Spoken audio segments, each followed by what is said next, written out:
അപകടത്തിൽ മരിച്ച 17-കാരനെ വഴിയിൽ ഉപേക്ഷിച്ച സഹയാത്രികൻ. പത്തനംതിട്ട കാരമ്പേലിയിലാണ് സംഭവം. മരിച്ച കുലശേഖരപതി സ്വദേശി സുധീഷിനൊപ്പം യാത്ര ചെയ്ത സഹദിനെ ആറന്മുള പോലീസ് കസ്റ്റഡിയിലെടുത്തു. അതേസമയം സുധീഷിനെ ഉടൻ ആശുപത്രിയിൽ എത്തിച്ചിരുന്നുവെങ്കിൽ ജീവൻ രക്ഷിക്കാമായിരുന്നുവെന്ന് രക്ഷാപ്രവർത്തനത്തിന് നേതൃത്വം നൽകിയ ഉണ്ണികൃഷ്ണൻ കൈരളി ന്യൂസിനോട് പറഞ്ഞു. ശനിയാഴ്ച രാത്രി 9:30യോടെയാണ് അപകടമുണ്ടാകുന്നത്.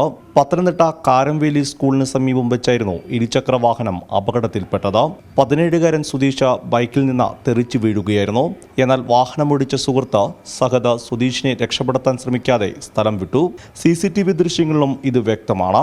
പിന്നാലെ എത്തിയ ഉണ്ണികൃഷ്ണനാണ് രക്ഷാപ്രവർത്തനം നടത്തിയത്. സമീപത്ത് കട നടത്തുന്ന ഉണ്ണികൃഷ്ണൻ തന്നെയാണ് സഹദിനെ പിടികൂടിയതും. തിരിച്ചു വന്നപ്പോൾ ഇവിടെ ഒരാൾ കിടപ്പുണ്ട്. ബ്ലഡ് പോകുന്നുണ്ടല്ലോ, ഇതാരാ ബ്ലഡ് പോകുന്നുണ്ടല്ലോ, വണ്ടിയൊന്നും കാണുന്നില്ല. അന്നേരം ഒരുത്തും ബൈക്ക് എടുത്തുകൊണ്ട് അങ്ങോട്ട് നല്ല സ്പീഡിൽ പോകുന്നുണ്ട്. ബൈക്ക് എടുത്തുകൊണ്ട് ഞാൻ 1 കിലോമീറ്റർ ദൂരമായിട്ട് പിടിച്ചവൻ. 1 കിലോമീറ്റർ പോയില്ലെങ്കിലും അവനെ പിടിച്ച് ഞാൻ ഇവിടെ കൊണ്ടുവന്ന് ഞാൻ ചോദിച്ചത് അന്നേരം ഒന്നും മിണ്ടുന്നില്ല. അവൻ ഈ കിടക്കുന്ന നിൻ്റെ കൂടെ വന്നവനല്ലേ, ഈ ബ്ലഡ് പോകുന്നുണ്ട്, എങ്ങനെയല്ല ഹോസ്പിറ്റലിൽ എത്തിക്കും എന്തെങ്കിലും ചെയ്യാൻ പറഞ്ഞു. സുധീഷിനെ ഉടൻ ആശുപത്രിയിൽ എത്തിച്ചിരുന്നെങ്കിൽ ജീവൻ രക്ഷിക്കാമായിരുന്നെന്നും ഉണ്ണികൃഷ്ണൻ.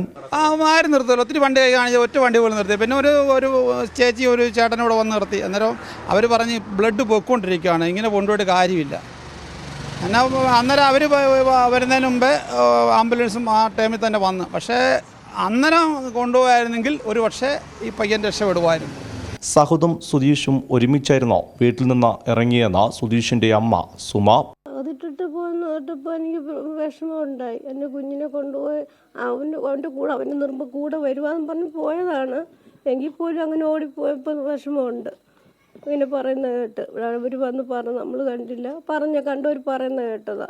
സഹദിനെതിരെ ആറന്മുള പോലീസ് മനഃപൂർവ്വമല്ലാത്ത നരഹത്യയ്ക്ക് കേസെടുത്തു.